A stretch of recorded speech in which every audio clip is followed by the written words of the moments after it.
Ah, তো sir, আমরা বরং শুরু করি। 9:40 বেজে গেছে। So we should start now.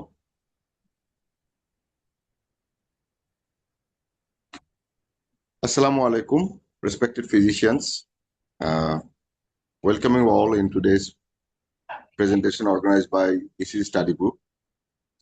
Today we have amongst us none other than our teacher and a popular person, Dr. Azizul sir. He will deliver his lecture on ECG and troponin in acute coronary syndrome, current concept. So as the program goes on, before starting the lecture, I'd like to request Professor Abdul Chowdhury sir to say some words regarding our very own Azizul sir. Wadud sir. Actually, I do think the audience who has been attending these lectures, they know very well of our favorite Dr. Azizul, our Aziz Bhai. He loves teaching. He loves explaining things in very simple terms. And he has been here. He has given lectures in Dhaka Medical College, in Khulna, in person, not only over net. And those were lectures that has been appreciated much by our students and colleagues alike. So today, dear audience, come, join, enjoy, listen to what Adis Bhai is saying to us. You will learn a lot many things and you will enjoy it at the same time. Adis Bhai, it's our pleasure to have you amongst us. Thank you very much, Dr. Wadud, for the kind introduction. I'd like to share my screen.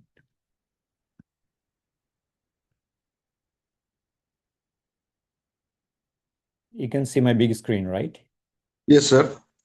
Okay. We'll talk about some important topic that how in acute coronary syndrome, ECG and troponins are evolving, and what are how we started, and what are the current concepts in these regards. And I have nothing to disclose.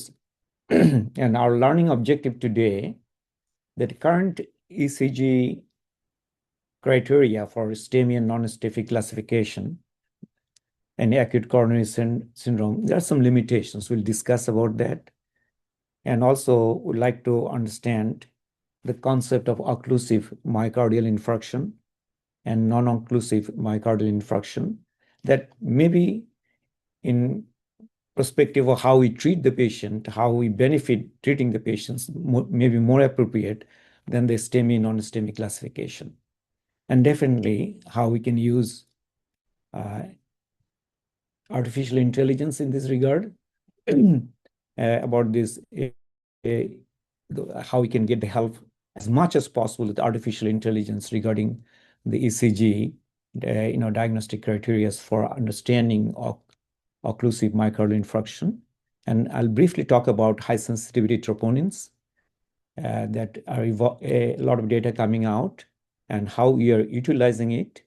And particularly in Emory University, we had worked a lot in that field and developed some rule out protocols, 0, 1 hour troponin and 3 hours troponin protocols, and that we incorporated very well in different Emory University hospitals.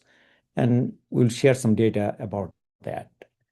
And definitely, we need to understand not all myocardial injury is myocardial infarction.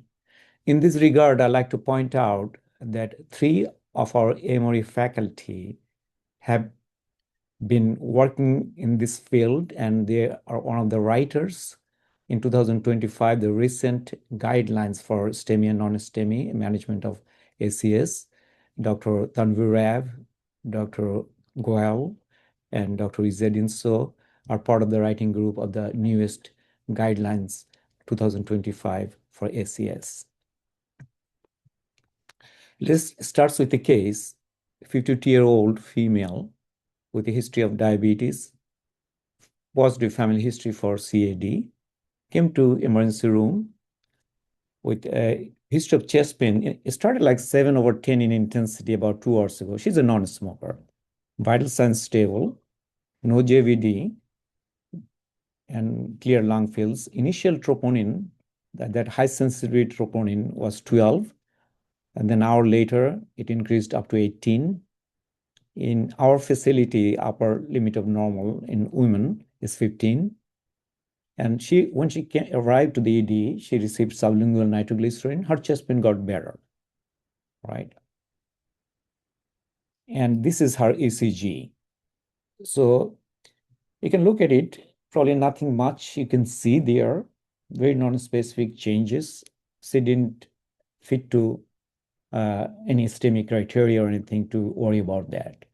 So according to our classic understanding of ECG interpretation, she definitely did not go to STEMI pathway, and she was observed in the hospital and started on aspirin, statin, heparin drip, and 6 hours later, his troponin went up to 1200. Okay, and the patient was like semi-stable, no acute changes in his condition. Patient underwent left heart catheterization next morning. And we see here, let's look at the angiogram. Left systems looks okay, but look at that here, we see some collaterals going from the left to right. That tells us probably his right coronary artery is already occluded.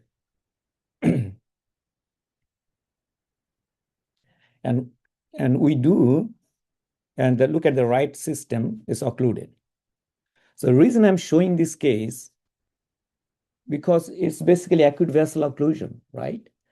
And it did not fit our normal understanding of ST elevation criteria to go to a STEMI pathway, but it was acute vessel occlusion. So we definitely missed the patient. And the patient underwent left heart catheterization the next day. And by that time, he had inferior wall hypokinesis. His ejection fraction was 40%. Definitely, we helped the patient to get ischemic cardiomyopathy. Now we have to deal with that. Definitely she got stented, but she also needs to be on multiple regimen for guideline-directed medical therapy. So I wanted to show this case because definitely missed that acute vessel occlusion because she did not meet the criteria for STEMI, as we classically know it. How it evolved, the ST criteria, how it came out.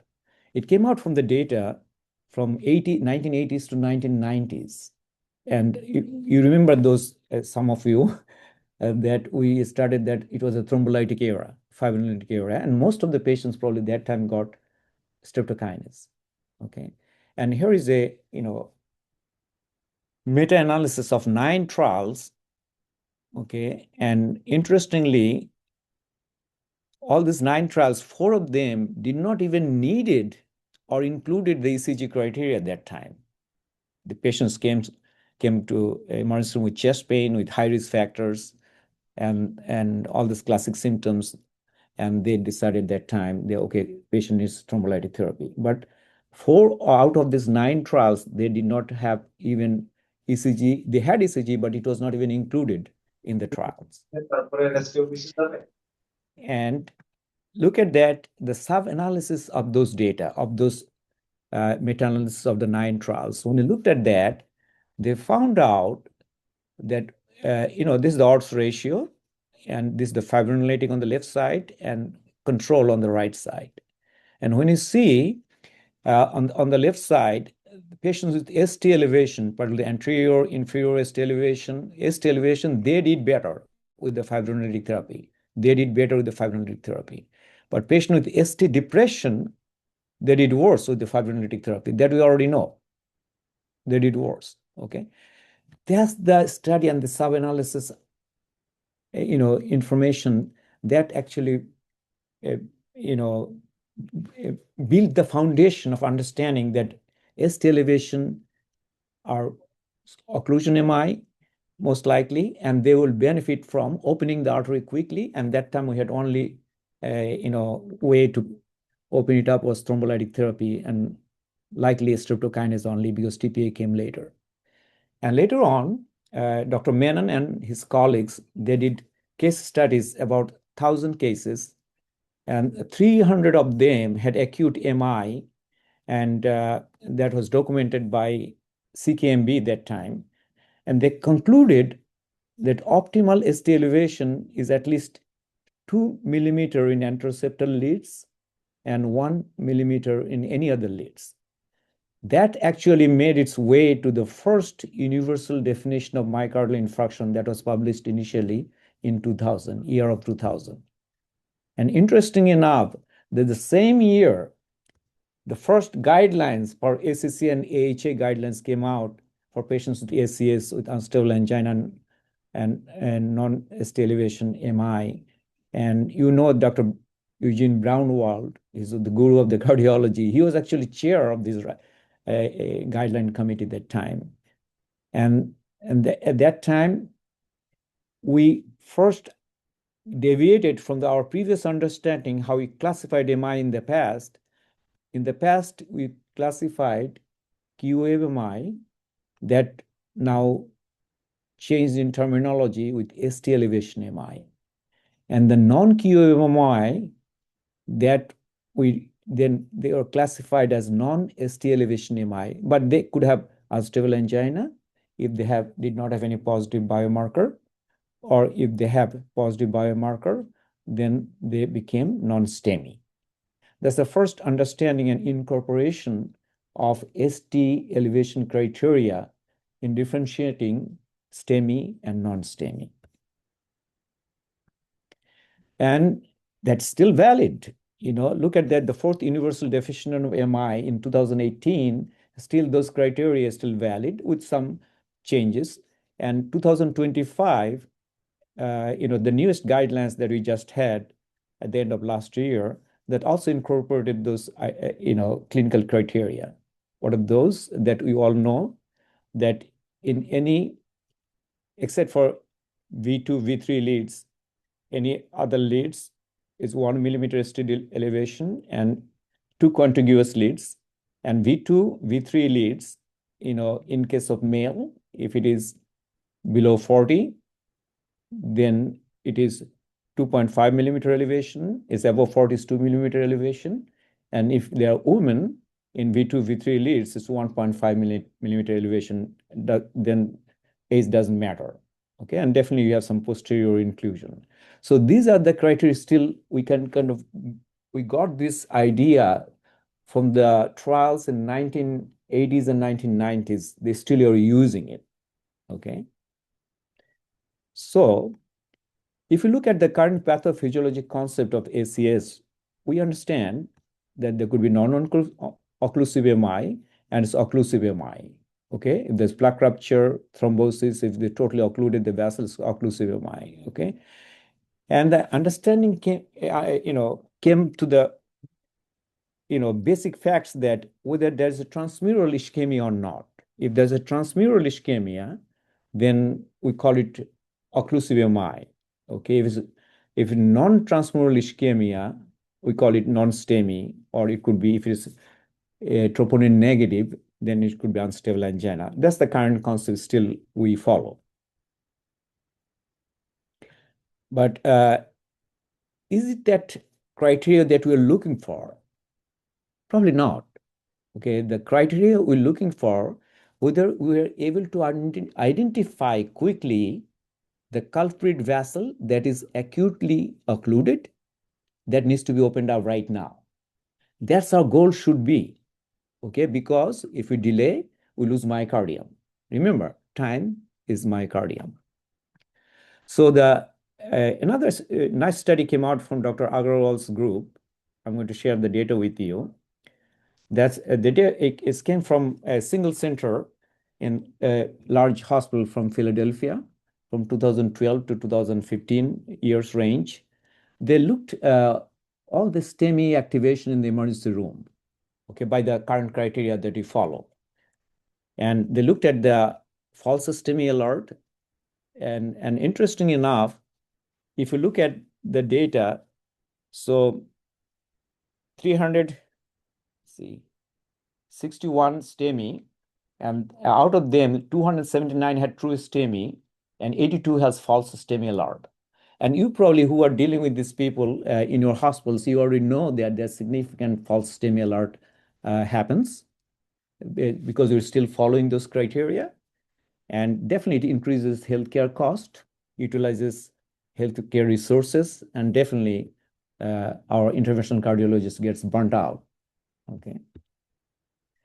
And we see that most of this false STEMI alert happens due to probably LVH, early repolarization, non-specific ST elevation, right bundle branch block, Brugada syndrome, and so on.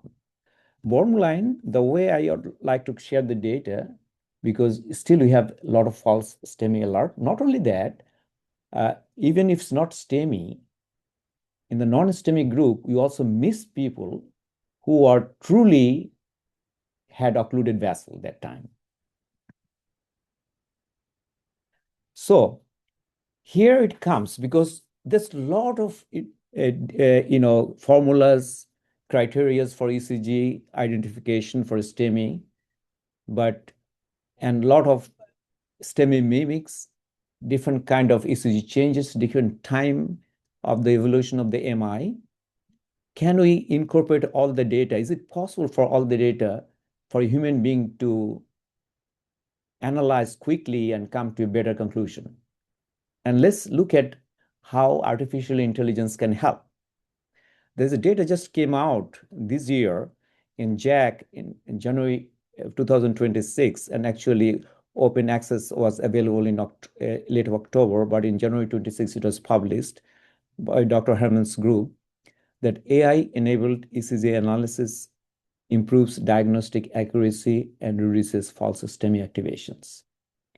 And this data was, they analyzed a deep neural network AI model, Queen of Hearts, and they trained to detect acute coronary occlusion at the time of ECG presentation. Acute coronary occlusion, we're talking about occlusion at the time of ECG presentation, okay? And definitely they still took the criteria for STEMI criteria from the fourth universal definition of MI.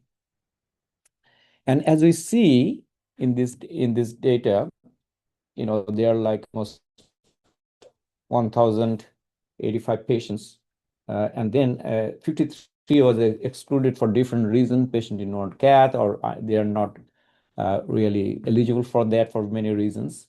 They might have metastatic cancer or some things. But anyway, this about 1,002 patients were included in that criteria, and they found the AI model. They found they had true STEMI is about 56% and mimics about 42%. Okay, and see how the normal ECG interpretation and by the experts compared with that AI model. So as I see here, in that this is a standard model that our interpretation by our experts, cardiologist, and that's the AI model.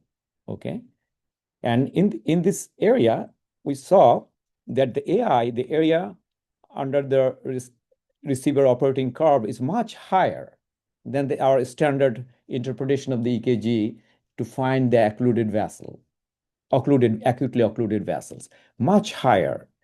And their sensitivity was almost 92% compared to 71% in standard model. Okay, and also, but the specificity is way higher, 81% compared to 20% on the standard model. And also, they are very good in detecting false STEMI alert. Okay, and in a standard model that we are the cardiology, the experts were handling that in a blinded way, it was 41.8%, but the AI model could bring it down to 7.9%. That's a significant improvement with incorporation of the artificial intelligence in that aspects. And look at that. In the non-STEMI group, there's a meta-analysis of 40,777 patients in the non-STEMI group. We showed that about 25% had really occluded vessel.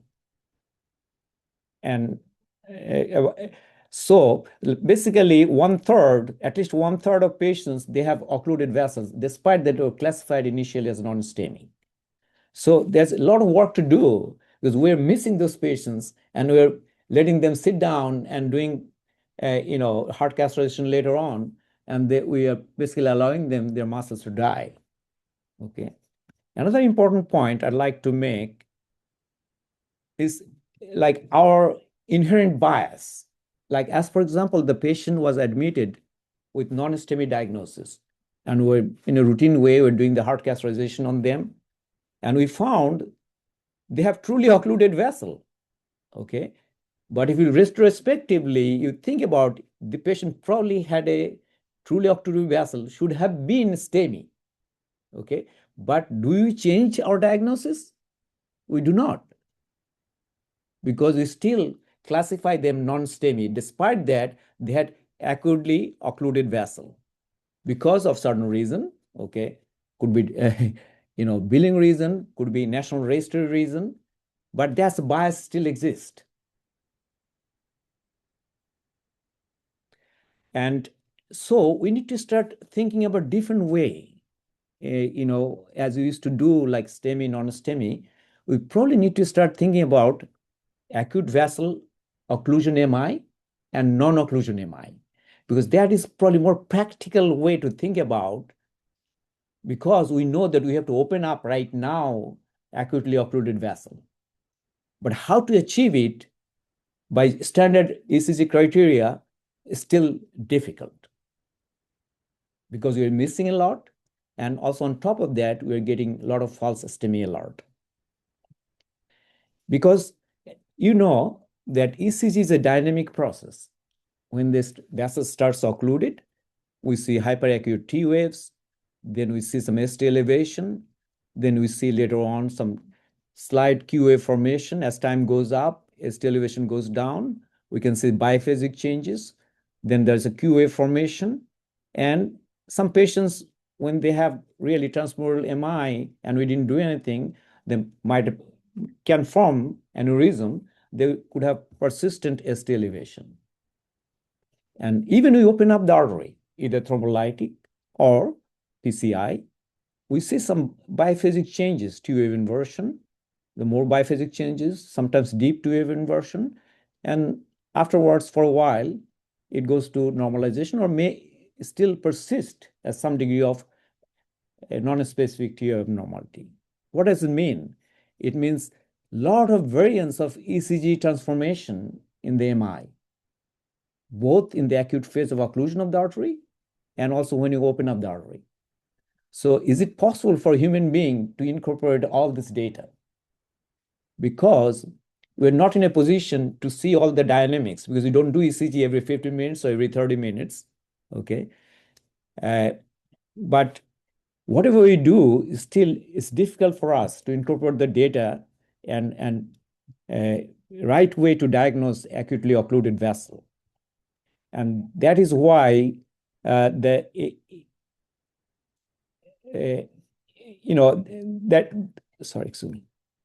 is why the artificial intelligence comes into play. On top of that, very quickly, I'd like to share with you some data. ECGs that are STEMI mimics. You probably all know that hyperacute T waves, when they associate with some ST depression, we call de-Winter sign, highly associated with LED occlusion. Wayland signs that also they do not meet the criteria of ST elevation, but the patient comes with chest pain a few hours earlier, but in the ED, they don't have chest pain, but they have these biphasic changes in the anteroseptal anterior leads. They have high association with LED occlusion, but they do not have STEMI criteria as we know. Anyway, I'm going to go quickly look at a few things. So the question right now that as I mentioned to you, so much difficulty understanding this ECG, and a lot of formulas, a lot of criteria that we have follow, and also a lot of deviation,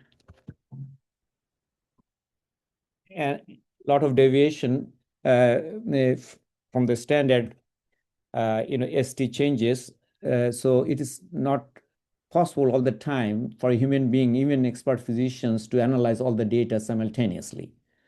So look at the another data I'm going to show you, that in non-STEMI population that did not have ST elevation, how AI performed. Okay, this study was published in Nature.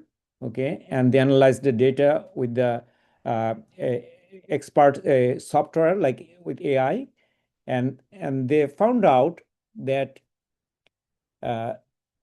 this AI is the red curve, ECG Smart software that they use in artificial intelligence, and this is our commercial interpretation, the yellow one. This is our ECG experts that we are the cardiologists interpreting those, and this is the AI model.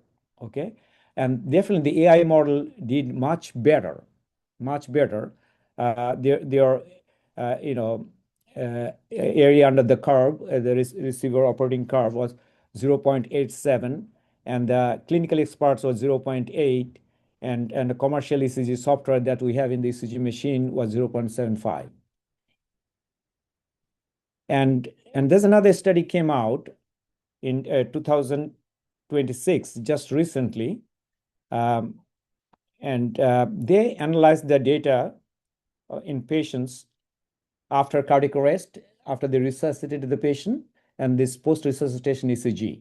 Okay, and they looked at that, the artificial intelligence model, Queen of Hearts, they did much better than the human experts, much better, even in the post-cardiac arrest population.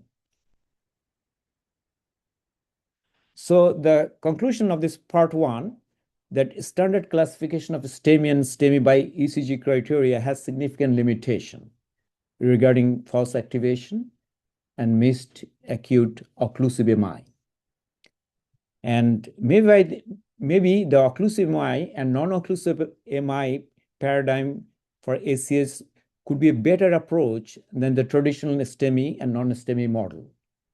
And definitely artificial intelligence enabled ECG analysis performs better than human interpretation in detecting occlusive MI and non-occlusive MI. And I have a good feeling that we're going to see more and more of those in your future.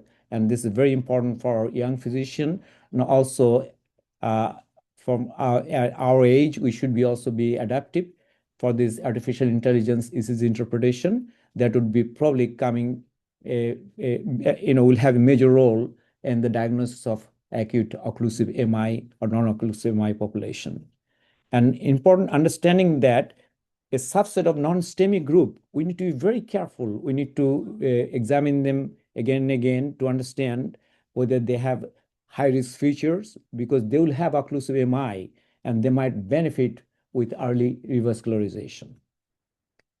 Let's talk about a few things about how the troponins evolved. I spoke to ECG. Now I'm talking about the troponins in the ACS. We normally use high sensitivity troponin. Basically, you can multiply the old troponin 1,000 times. That will be equivalent to that nowadays. So in our Emory, every facility has their own upper limit of normal and definition criteria of 99 percentile, which we call it upper limit of normal when it can detect myocardial injury. In Emory, for women, it's 15, and for men, it's 20. So you need to really refer to your own lab for that. And as we see by the recent guidelines from 225 and also clinical decision pathways, that clinical guidelines give you some idea, reference that how to treat those patients, and what are the guidelines, data we have, evidence-based medicine. Depending on that, they'll give you class 1, class 2 recommendation how you treat those patients. But there's also conscious decision pathway, or you call CDP. They will tell you how to get to that. And there's another group of important measures that you call core measures that has been well established, and we expect you to do that. Every hospital who are equipped with treating acute coronary syndrome patients, that first thing, core measures, is that if the patient comes with chest pain to the emergency room, within 10 minutes, the ECG should be done and also interpreted within 10 minutes. That's the core measures, okay? And if the reason being, if the patient falls into our old classic STEMI criteria, they'll go to a STEMI pathway very quickly, okay? They have to basically need to open up the artery, either a PCI, or if you don't have the availability, then we talked about thrombolytic therapy. And if not, then we go to other pathway, probably non-STEMI or unstable angina pathway, or maybe ruled out, okay? And in Emory, actually, generally, when you classify those patients with the troponin, you also look into that, the troponin, like 0, 1 hour, 3 hour protocol. They have different protocols I'll share with you. And also clinical criteria of risk stratification. There are several criteria that you could use. GRACE criteria, scoring system. You can do TIMI scoring system for non-STEMI that came out from TIMI 13 trial, and TIMI score for the STEMI model. You can see the criteria. You can Google it. It's easily available. And they also have some calculator. You can put the data. They'll give you the score right away, okay? And in Emory also, nowadays we are starting using more heart score, okay? Depending on the history of, how suspicious you are. If it's highly suspicious, you get 2 points. Moderately suspicious, you get 1 point. And slightly suspicious, you get 0 point. How suspicious you are, that is truly ACS. And then the ECG criteria, you get some points. Age, you get some points. If they have risk factors for coronary artery disease, you get some points. And if there's troponin elevation, you get some points. This is your point score, okay? And we know why it's important, because we have some enough data that if there's heart score is 0 to 3, they are low risk, and they are in 6 weeks, their chance of dying is less than 1%, 0.05%. And like major adverse cardiac risk factor event is definitely low, 1.9%. And if it's a moderate range, 4 to 6, the MACE cardiovascular events is about 13%. Mortality risk is 1.3%. It's a high risk that mortality risk is very high, and MACE risk is very high. So troponin, isolate troponin doesn't make sense. You also need to integrate clinical data to make a decision how quickly you can risk stratify those patients. And as you know, that current guidelines of 2025, you need to quickly risk stratify those patients in the emergency room, low risk, medium risk, and high risk, okay? And please read this article, Fourth Universal Definition of Myocardial Infarction, published in 2018. It's easily available. And as you know, that it defines, like MI, definition of MI, they have to have 3 elements, okay? 1, detection of a rise and fall of cardiac troponin that we call biomarker. At least 1 value is above the 99th percentile, that we call it positive, okay? Upper reference limit, okay? And definitely they need to have evidence of ischemia.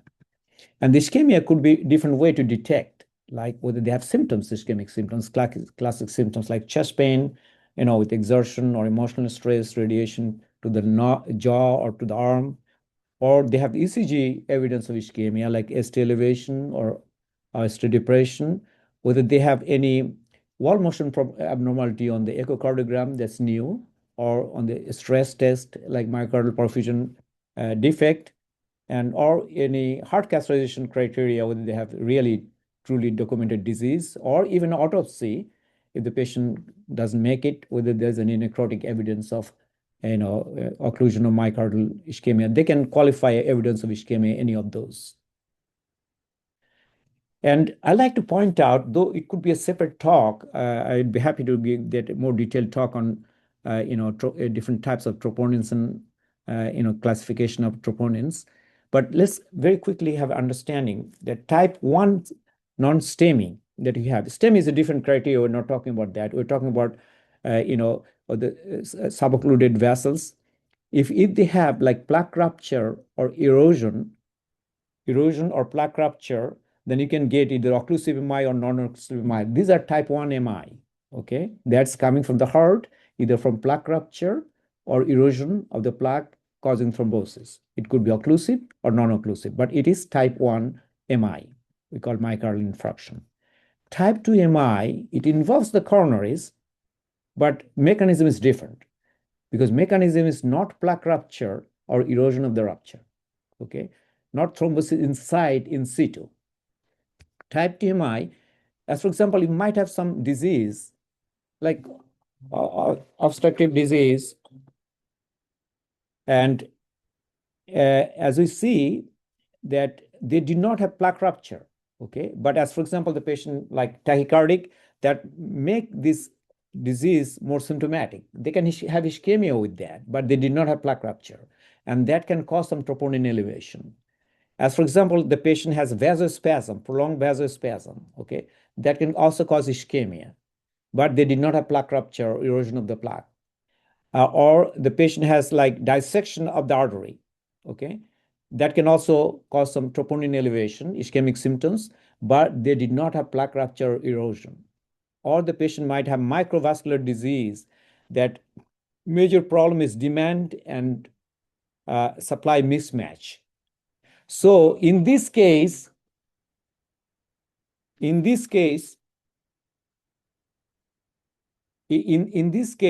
that we do not see plaque rupture or erosion, we see demand and supply mismatch, but different mechanism. It could be some obstructive disease, but becomes symptomatic when there's like tachycardic or severe hypertension. Here, vasospasm. Here you have coronary dissection can do that. Here you have microvascular and demand mismatch can do that. So those are called type 2 MI. So in Emory, you can actually look at that in Emory site. You can type Emory University and troponin. They will take you to their site, and you can print out. It's available for public view. So we do risk stratify and also differentiate different kind of troponin elevation depending on that type of troponin elevation and clinical scenario. I already discussed about type 1, type 2 MI, okay? There's some other MIs that could come from type 3 MI, come from cardiac arrest. Type 4 MI is PCI related. Type 5 MI is after bypass surgery. But other troponin elevation, they are not qualified as true myocardial infarction. There could be different reason. Cardiac reason, non-cardiac reason, as for example, sepsis, as for example, the patient has ICD shock can cause troponin elevation, severe pneumonia and infection can do that, severe heart failure exacerbation can raise the troponin. This type of troponins we do not call MI. That would be myocardial injury from non-cardiac causes. You need to write down this troponin elevation is myocardial injury due to non-cardiac, non-ischemic causes, okay? So that understanding of that, not all troponin elevation is a heart attack, okay? Not all myocardial injury is a true myocardial infarction. Myocardial infarction, type 1 MI should be either plaque rupture or erosion of the plaque. Type 2 MI, it is related to the coronaries, but they have supply-demand mismatch. That's the main differentiation of types of MI. And this is our website. You can go there and you can get some, it is free, available to the public, different protocols of troponin elevation and how you incorporate in Emory with risk stratification. So few things that the question comes, utilization of the high sensitivity troponin that we're using it, the idea behind that it will detect early, and also we can see when you when time goes up, how quickly, how steep it rises, and also the extent of myocardial damage, we can quantify that. And whether it helps utilization of these protocols, how quickly we can manage those patients in the emergency room, and how much resource we do utilize. Are we getting any help resource utilization?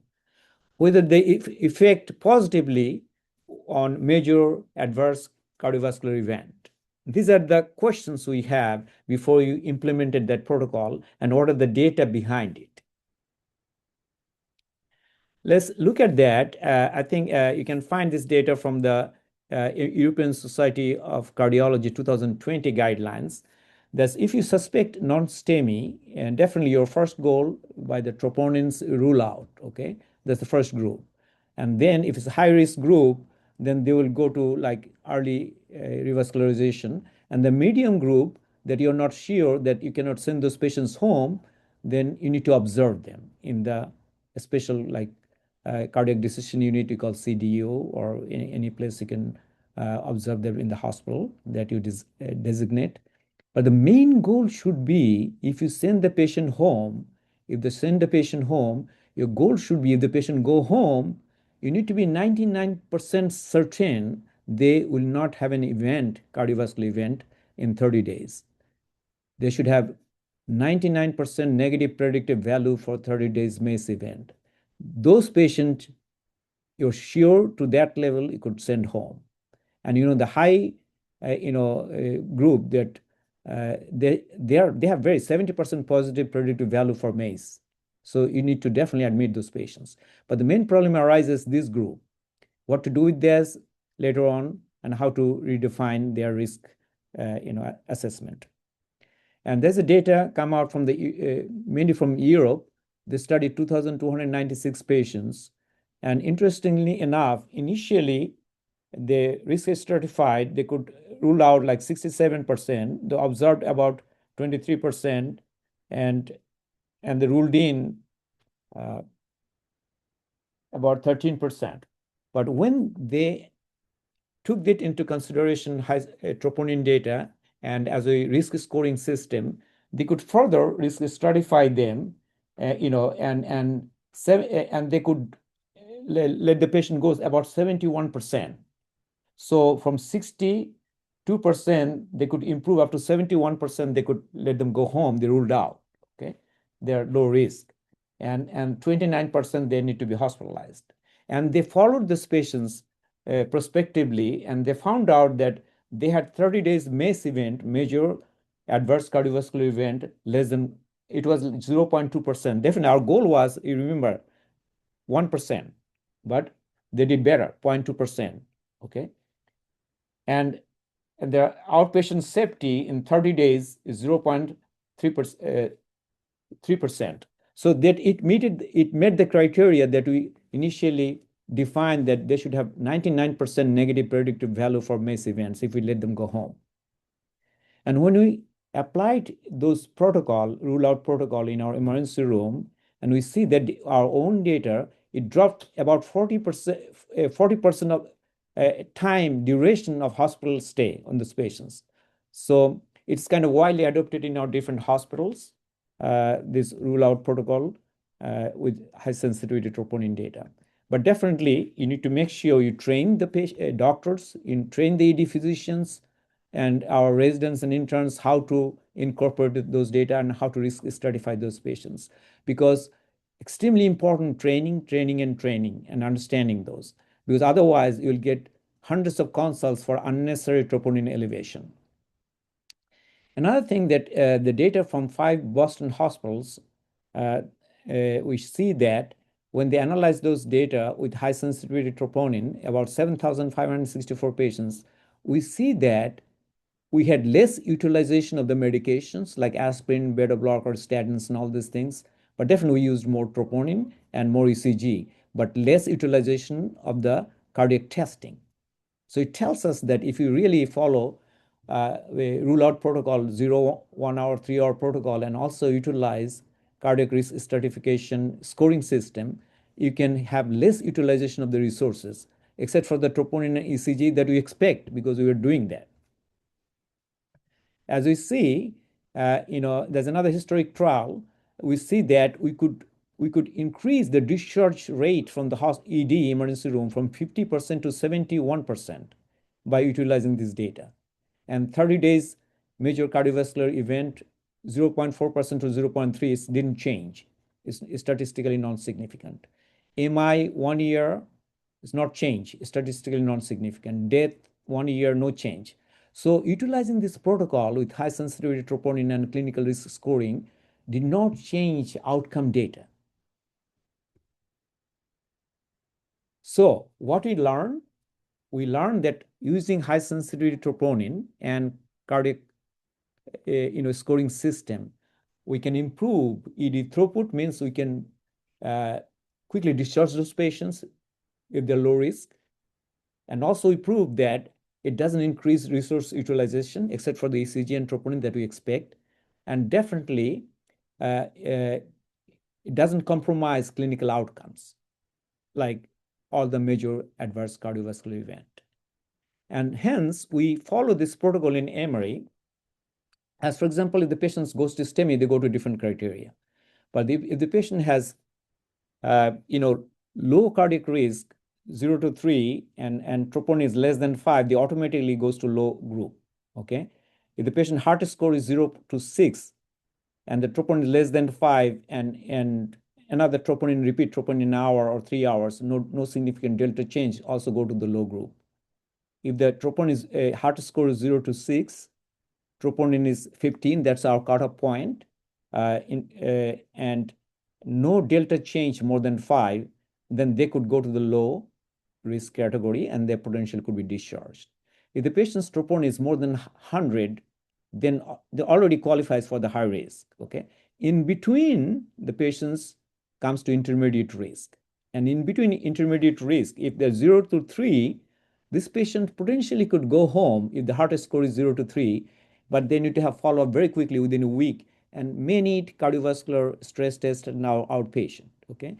But if the risk is like high sensitivity troponin 50 to 100 or the high risk criteria for non-STEMI, then definitely they need to be admitted. Otherwise, we do some stress testing in the ECDO, either nuclear stress test or cardiac CCTA to further define their risk and what way to go, whether they could let them go home or they need to further more invasive procedure. So let's review a case that we had. 48 years old female presented to the emergency room with substernal chest pain associated with nausea, feeling. Family history is positive for coronary artery disease. The ECG shows non-specific TO abnormality, very mild non-specific TO abnormality, and their troponin level at 0 hours 25. So it is a little bit slightly abnormal, okay? 1 hour 36, so there's delta change more than 5, but 3 hours not much delta change. So what group you're going to put these patients? So they're not low risk. This is positive troponin, and there's some delta change initially 1 hour. But that's not high, like 100 or 50 to 100, to go to the high risk group. So they fell into that category, intermediate risk, when we incorporated the data of heart score and troponin changes in 0 hour, 1 hour, and 3 hour. So then definitely we had to do some testing on these patients. We could not let the patient go home because they are intermediate risk. So we decided to do cardiac CCTA, coronary, CCTA. We see that LAD lesion, at least looks like pretty tight lesion down there. And we did an angiogram. Yes, it's correctly identified. There's 90% lesion. Patient underwent stenting. Okay.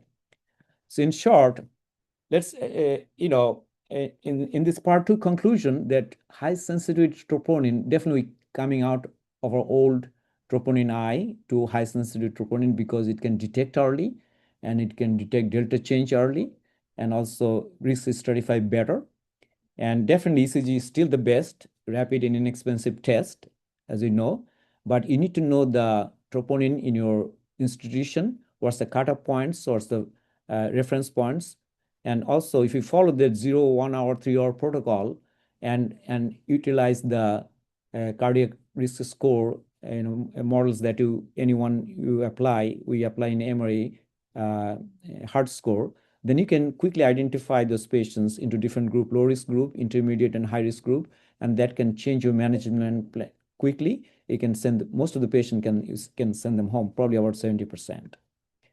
So, and understanding of that, myocardial injury does not always equal to myocardial infarction. Remember, type 1 MI, type 2 MI, those are more important. Type 3, as I mentioned, from cardiac arrest, type 4 MI from after PCI, type 5 after CABG. But all other MIs, troponin elevation, you should quantify that, clarify that, classify that myocardial injury. Troponin elevation due to myocardial injury, not MI. So any troponin in the patient comes to the hospital not is equal to myocardial infarction. The discharge diagnosis should be changed. That troponin elevation is due to myocardial injury, not for true MI. And as we discussed, type 1 and type 2 MI, you need to clearly identify those, that if there's plaque rupture, plaque erosion, it goes to type 1 MI. And if there's no plaque rupture, plaque erosion, but different other mechanism inside the coronary with demand and supply mismatch, it could be vasospasm, it could be coronary dissection, endomyocardial ischemia, endothelial cell dysfunction, that might qualify as type 2 MI. Hence, I will conclude my lecture and I'm ready for questions.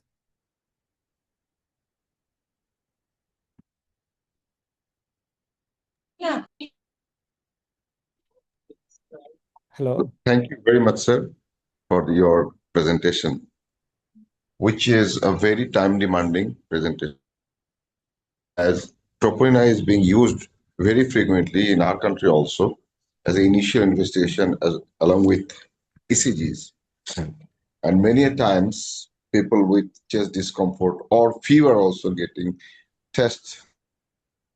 And when the troponin level comes high, then it creates confusion regarding the management. I'd like to request Dr. Abdul Jamil sir to say his comment about the presentation and his take on troponin with ECG and symptoms in acute coronary syndrome.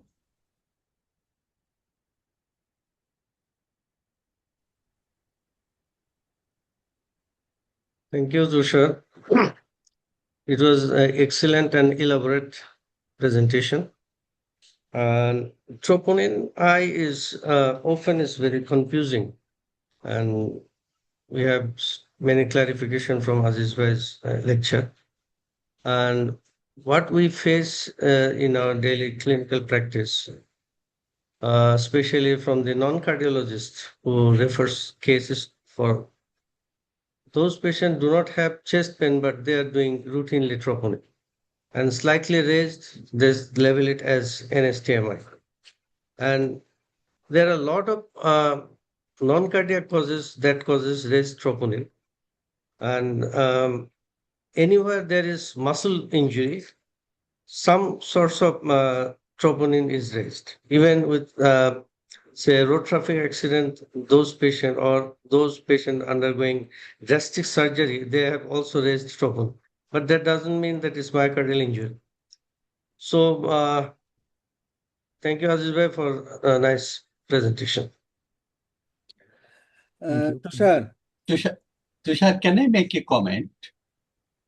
Sure, sir. Sure. Actually, today we have seen a patient who had been given tenecteplase.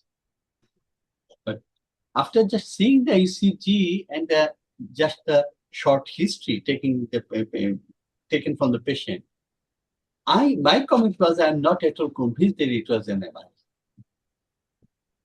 And I asked the young doctor, go take the history, particularly regarding whether it was a case of pericarditis or not.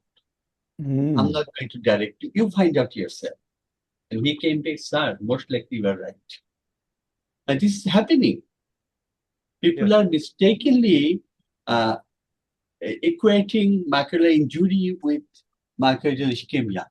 In absence of ischemic symptoms, troponin should be regarded as not as a prima facie evidence of MI.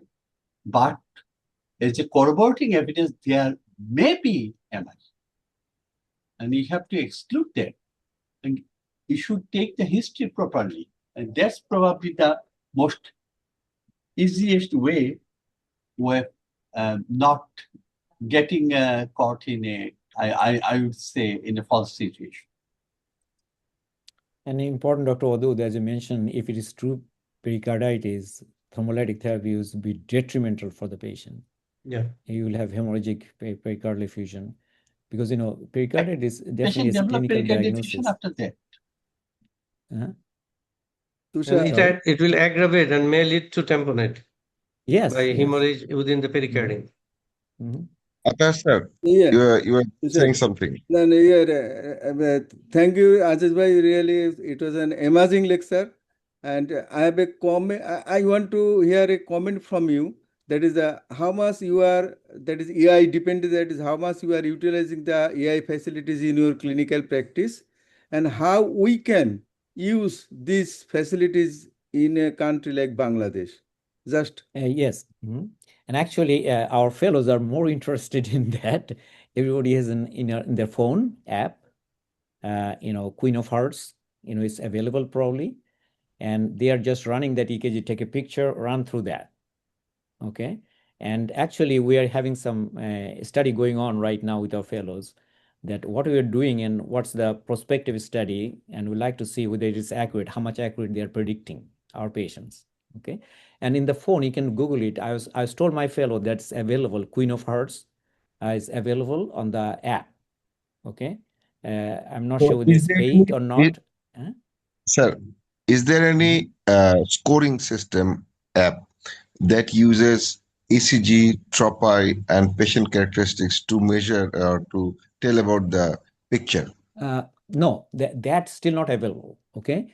Because what's available right now, that ECG criteria, very much they are put the data inside. They did not put, is still not available. If somebody can build it, it would be excellent. For IT guy who has interest in that, that would be excellent. That incorporate the cardiac scoring data, okay? Still, we are following some protocols that in Emory you do follow, as I showed you. You can type troponin and Emory University will come up and you can download that. But that app is still not available, okay? That incorporates both the ECG criteria and the clinical scoring system together. That app is not available. But ECG criteria apps are available. There are different models available, AI model, like Smart ECG and Queen of Hearts. Okay, and Queen of Hearts, my understanding, I see my fellows, they put in the phone, they just take a picture of the ECG and whatever they say, but definitely we need to think about ourselves, whether it's accurate or not, okay? But as I showed the data to you from different Philadelphia hospitals and some other data after cardiac arrest and after the data from non-occlusive MI, they're they do much better than the experts. They did much better. So this is going to come more and more. That's why I gave this lecture, to make sure you're aware of that and you need to be adaptive to that. You can discuss that, what's available. But if I have some more information, I know some apps are available, but they probably, it's probably would be a professional model for that. But I'm not sure what the cost is going to be. I have no idea about that. thank you very That's much. coming.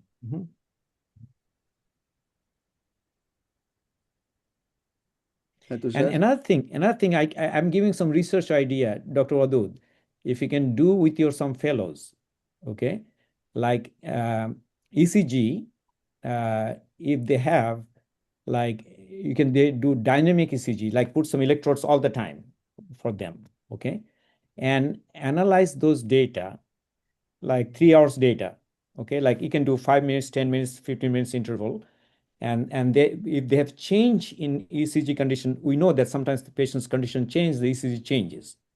And they can run in the AI model whether they predict better to find the occlusive MI in those patients who initially presented with non-STEMI. Okay. This interesting data will be to monitor over time, like 6 hours, from 0 to 6 hours, this ECG all the time on the patient, and integrate this AI model. That data is still not available. Okay. Just to uh, have your view from our expert, is there any particular level of troponin that can You're cutting off, Tushar, move? you're cutting off. We don't hear you well. Am I audible? Am I audible now? Now audible, but you're cutting off. This is for the cardiology fellows or those who are working in cardiology sectors. Sir, is there any particular troponin level you suggest that, okay, the patient with chest pain, without fever, without, or patient with CKD, is there any cutoff value of the troponin specifically is too high? That means the level is too high to designate as MI, not due to CKD. Because many a times in our setting, we have seen the patient with end-stage renal failure many a times coming at the OPD or emergency with very high troponin level. Is there anything we can do to differentiate the troponin I level? Yeah, now mainly the information that we have actually is not like they can have different level of troponins elevation, but look at that, they are fairly flat. If you do like 3 hours, 1 hour, 3 hour, they remain fairly flat. They don't rise dramatically. Okay, so if they come with baseline troponin elevation, a high sensitive troponin, but if they're flat, like very minor fluctuation, in 3 hours, most likely is no cardiac event happened. That's the problem. We need to focus on that because we don't have any data right now to tell that like one patient has end-stage renal disease, the second patient has end-stage renal disease. One patient might not have troponin, but second is having it. We cannot tell by that. But what we can tell by that, whether it's a rise and fall, okay, whether there's any steep rise. If there's a flat elevated, most likely it's not true cardiac event. So that's a very important suggestion from you, is that we should use troponin I level also as a serial troponin I, yes, as well as serial ECGs to designate the patient whether the patient having cardiac thing or not. It's not only serial ECG, but also serial troponin I will help us to differentiate whether it is due to cardiac cause or non-cardiac cause. Elevated end-stage CKD, if the variation of troponin is flat, as you said, maybe that's not due to cardiac cause, maybe that is due to underlying kidney disease or that is much logical, I think. Yeah, one point I'd like to make that you don't have to do serial ECG because it's not cost effective at this purpose. But 0, 1 hour, 3 hour could be good. Troponin would be good to tell that whether it's a non-STEMI cardiac event or not. But serial ECG you need to do, I would think about cost-effective thing if it's possible. If there's change in condition in patient symptoms, only then probably it's beneficial. Otherwise, in our country, I probably would not be a good thing to do every serial ECG routinely. I'd rather do troponin like 0, 1 hour, 3 hour to assess whether there's any flat troponin or is going up. That would be more beneficial.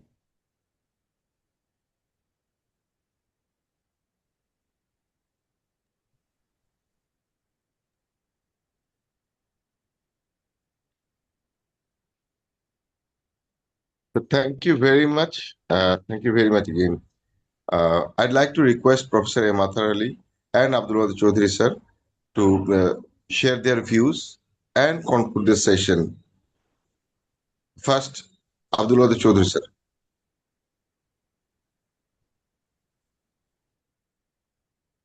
Tushar, this lecture was an example of theory and practice coming together and making us understand why we do what we do and what we should do.